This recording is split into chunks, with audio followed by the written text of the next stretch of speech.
на телефонска линија го имаме Ванчо Дравошанов, некогашниот фудбалер, првотимец на Прилепска Победа.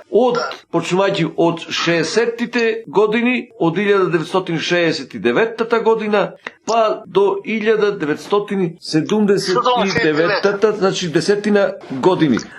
Добар ден, Ванчо. Добар ден, бидете здрави и жив, па да се слушаме. Повелете да ни кажете како се случи од Струмица, од Беласица, па во Победа. Па видите, јас бех у физкултурно, играх за Беласица, у физкултурско школу учих. Тамо требаше да подпишам за база, ама се деси една работа, ме бара и друзи, најсигурна ми беше Победа и многу ја саках. А во тоа време Победа беше еден омилен клуб во тогашна Југославија, нели? Да, Победа и Варда, тие ми беа едини умилени клубове. А за Победа само најдобрите велат можеле да обезбедат место. Вие обезбедивте место во одбраната на Победа, во одбранбениот ред.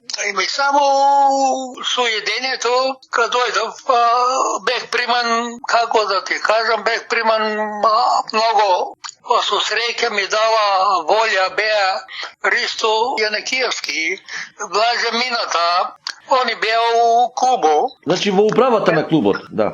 Да, управата на клубу. Ме сака многу, па и јас ги засаках кога дојдов. Така ми се умили градо, оти морах да запишем и економски право, ванредно се учех.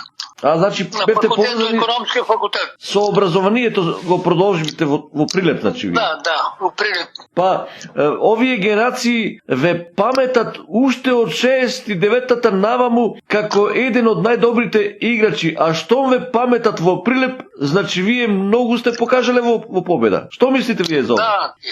Да ви кажам, покажав многу, бех и мултиспортисте у Победа, бех и Југославија меѓу спортисте, ама се деси една работа здравствена у фамилијата и така не можех да се идам во странство.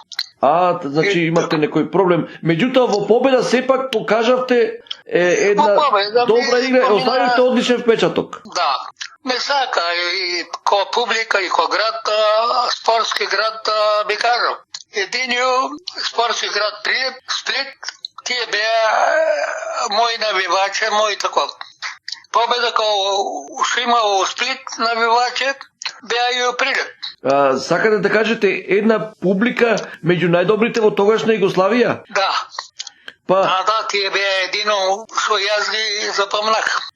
Кажете ни, публиката во Прилеп, освен на надпреварите, доаѓаше и на тренизи. Како се случува тоа? Имаше многу публика доаѓа, имаше навивачи многу, и да кажам, на тренизи многу, и да и на помошното игралиште кај Шодове. Прилеп беше град у спорт. Мислам, имаше и ракометаре, и се.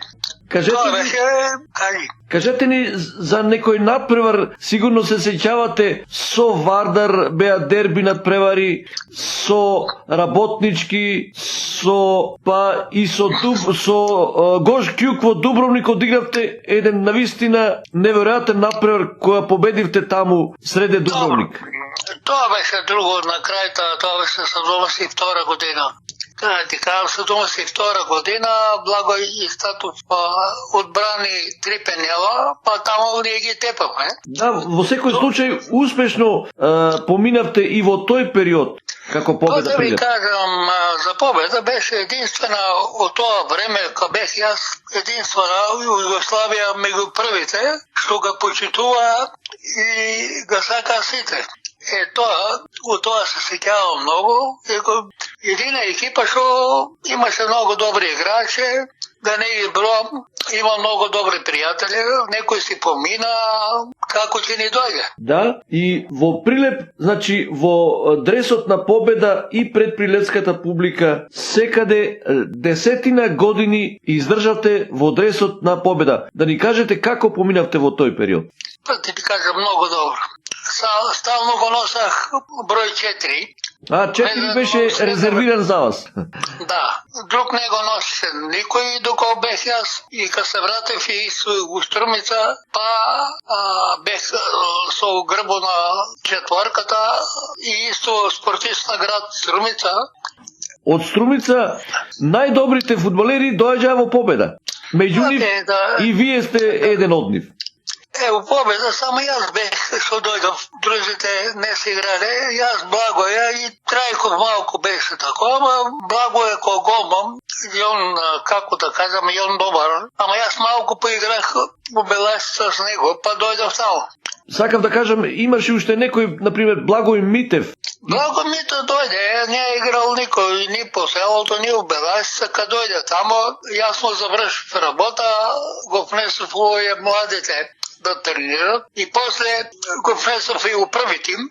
Тоа од мене, ако он добар играч, а не е играл нигде на друго место, само од Победа почнал, од младите, од втори тим, па дојде до први тим.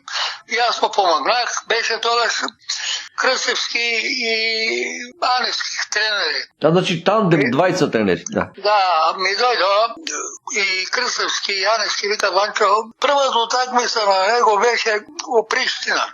Вика, така и така да го спремаш. Немам проблем. И го спремувам. Викам, слушай, утре ќе играш прва поста му Приштина. Не спија цела вечер од страх. Ама јас сум до тебе, викам, не се плаши. И да сгрешиш, тук сум јас. Значи му дадовте психолошка поддршка. Да, ми тури ми озмене да спија у собота. А спијаме у Белви тука у Скопје, в Команово. Победа единствена, у Македонска и од Вардар е појака беше, од сите што може да игра сегде. Што ти кажав јас? Победа па Сплит. Да, убаво рековте. Да кажете уште некое дерби, дали се сеќавате на некој надпревар, на некое гостување во Прилеп пред публиката? Например, и Вардар беше совладан во едно дерби. Имаше, немаше, како да кажам, ка Вардар отпадна од прва, па дојде еден не тепа тога и наместо ние да влеземе во прва лига, он не тепа, а пусти на Борис Чачак да влезе во прва лига. Он и Борис Чачак влезе во прва лига, а ние нас не тепа 1-0, Врбица даде го гол, или Дробац, или Врбица, така нешто. И тоа е. Има многу такова, но може како да ти кажам, го сакам още победа, ми се водат и тие пријатели тамо си имам. Уште имате некоја комуникација со Прилеп? Си имам стално. Со кого, например? Со кој, например? Па види, со Глигоровски, со Мечев, они остана едини живи, со Јовај порано, ма они Маневски почина, со Гец и Јакимовски се слушаме. Важно, има луѓе со кои се слушате, ваши соиграчи беа во Прилеп. Повеќе од Прилеп ми се водат него од Струмица. Ми се водат, случаи, ми се водат од, как да кажам, од Мелбург, мој пријател, ми се водат од Флорида, ми се водат од, как да кажам, од Белград, сегде, што сме играле. За сегашнава состојба, што мислите? Победа има тешка состојба, нема почнато ни со подготовки, ни со тренизи, нема ништо ова зимска пауза. Па Победа исто кој Белас. Иста, не одам јас тамо, оти се скара, ги сврлих и готово. Ами криво за Победа, како толку град некој да не се организира, Победа да влезе во прва лига. Не знам кој го поддржува сега. Значи, тоа се вашите желби, вашите очекувања? Сакам Победа да влезе, не знам како да ја помогнам, али не бива. Ја и тука саках, ама кога видов дека се е мафија, тоа не бива. Нема што, како да кажам, и да кажам нешто друго, може да сгрешам. Во секој случај, ви благодарам многу за разговорот и понатаму ќе се слушаме и ќе разговараме. Цел Прилеп ве познава. Овие генерации што се повозрастните, особено што ве гледале. Они ми се јавор. Таму кумата, кафаната, кај шо Месев и Ристо Глигоровски, таму одат ставно. А на кое место излегувавте најмногу во Прилеп? Не, сегде има друштво, ме сака многу, а и јас ги саках и така. Ами ја сака и фамилијата моја, не може да се пожалиме. Благодарам уште еднаш и се најдобро ви посакуваме. Ала, поздравете го и ја починајте го цел Прилеп, по поздравувам, нека бидат живи, здрави и среќни. А и победа да се изборе да влезе во прва лига.